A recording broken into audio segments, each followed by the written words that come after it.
2 very long years had passed after the initial shots were fired, sparking the Mexican-American War in 1846. After United States forces under General Winfield Scott captured and occupied Mexico in 1848, Mexican President Antonio Lopez de Santa Anna surrendered, thus ending the war, which began as a border dispute. Hey everyone, welcome back to another episode of Better History. My name is Logan, and today we are talking about the Mexican-American War. Let's not waste any more time and get into it. At the beginning of all of this, James K. Polk, the President of the United States at the time, wanted to purchase land from Mexico. That land would be parts of current-day California, New Mexico, Arizona, Nevada, Colorado, Utah, Wyoming, and Oklahoma. President Polk also wanted to establish the Texan border along the Rio Grande, which is the current-day border. The Mexican government disagreed. They didn't like that, and that made President Polk upset. So he ordered American General Zachary Taylor to establish a military camp beyond the Nueces River, which the Nueces River was considered the southernmost border of Texas at the time by the Mexican government. Now this made the Mexicans upset, reasonably.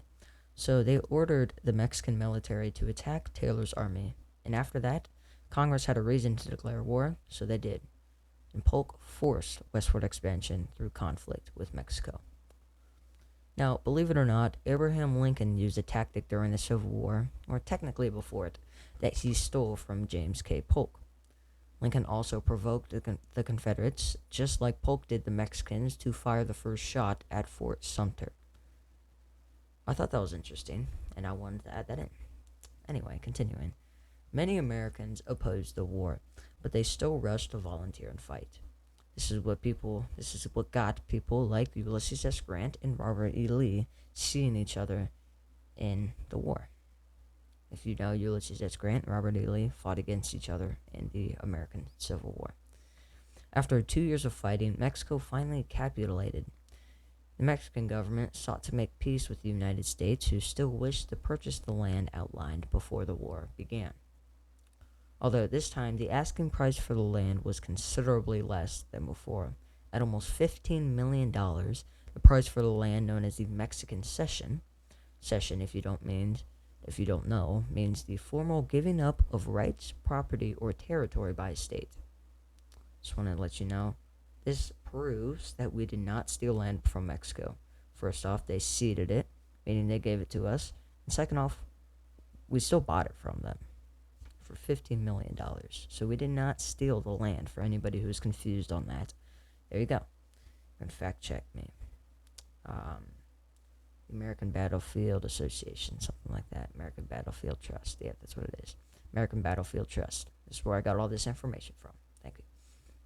Anyway, however, once the treaty arrived at the United States Senate for ratification, Jefferson Davis and other Southern Democrats, that name is familiar, began advocating for further territorial expansion into Mexico across the Rio Grande. Nevertheless, the small contingent of expansionist Southern Democrats was overruled by the rest of the senators, who made minor changes to the treaty before ratifying it.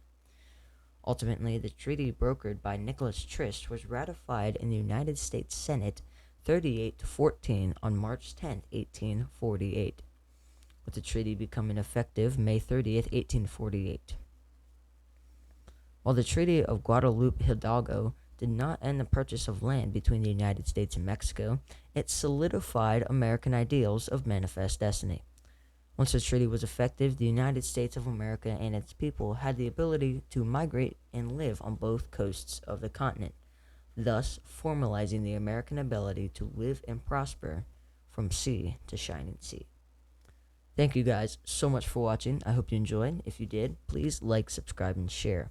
I want to let you know I finally got a good new setup. This one's from Square Rock. It's actually really nice. It's the Commander M100.